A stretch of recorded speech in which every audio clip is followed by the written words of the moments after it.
আজকের ভিডিওতে আমরা দেখব কিভাবে ইউরোভিশন আইভিআর থেকে ইউরোভিশন ক্যামেরার সাউন্ড এবং বিভিন্ন ধরনের অ্যালার্ম ইনেবল বা ডিসেবল করা যায়।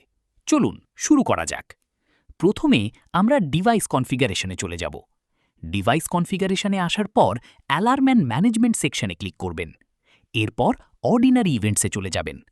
এখানে আপনি মোশন নামে একটি অপশন দেখতে পাবেন।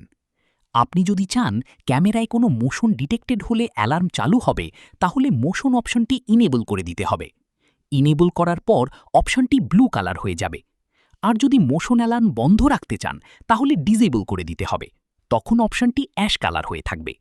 সেটিংস পরিবর্তন করার পর সেভ করে দেবেন। এখানে একটি গুরুত্বপূর্ণ বিষয় হল, আপনার আইভিআরের সঙ্গে যতগুলো ক্যামেরা কানেক্ট করা থাকবে, প্রতিটি ক্যামেরার চ্যানেল আলাদাভাবে নির্বাচন করে সেটিংস পরিবর্তন করতে পারবেন। অর্থাৎ আপনি চাইলে নির্দিষ্ট কোনো একটি ক্যামেরায় অ্যালার্ম ইনেবল রাখতে পারেন এবং অন্য কোনো ক্যামেরায় ডিসেবল করে রাখতে পারেন। এরপর আমরা চলে যাব ভিডিও লস অপশনে। এখানেও একইভাবে প্রতিটি ক্যামেরা চ্যানেল আলাদাভাবে সিলেক্ট করতে পারবেন। আপনি যদি ভিডিও লসের ক্ষেত্রে অ্যালার্ম এনেবল করতে চান, তাহলে এনেবলে ক্লিক করবেন। এনেবল হলে এটি ব্লু কালার হয়ে যাবে। আর অ্যালার্ম বন্ধ রাখতে চাইলে ডিসেবল করে রাখতে পারবেন। এরপর আমরা চলে যাব ভিডিও কাভারিং অপশনে। এখানেও একই প্রসেস অনুসরণ করতে হবে। অর্থাৎ যেই ধরনের অ্যাক্টিভিটি ঘটলে আপনি অ্যালার্ম দিতে চান, সেই অ্যাক্টিভিটির অপশনে গিয়ে এনেবল করতে পারবেন। এবার আসি আইভিআর ভয়েস অ্যালার্মে। আইভিআরের মধ্যে যে ভয়েস বা সাউন্ড অ্যালার্ট দেওয়া হয়, সেটি যদি আপনি এনেবল বা ডিসেবল করতে চান, তাহলে এখান থেকেই সেটি নিয়ন্ত্রণ করতে পারবেন।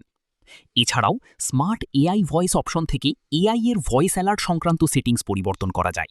যেমন আপনি যদি হিউম্যান ডিটেকশন এনেবল বা ডিসেবল করতে চান, তাহলে এখান থেকেই সেটি সেট করতে পারবেন। তাহলে আজকের ভিডিওতে আমরা দেখলাম কিভাবে ইউরোভিশন আইভিআর থেকে বিভিন্ন ধরনের অ্যালার্ম, ভয়েস অ্যালার্ট এবং ক্যামেরা রিলেটেড অ্যালার্ট এনেবল বা ডিসেবল করা যায়। আপনার প্রয়োজন অনুযায়ী প্রতিটি ক্যামেরা চ্যানেল আলাদাভাবে সিলেক্ট করে এই সেটিংসগুলো পরিবর্তন করতে পারবে। আজকের ভিডিওটি যদি আপনার জন্য উপকারী হয়ে থাকে, তাহলে অবশ্যই আমাদের সঙ্গে থাকুন। ধন্যবাদ। দেখা হবে পরবর্তী ভিডিওতে নতুন কোনো টেকনোলজি নিয়ে।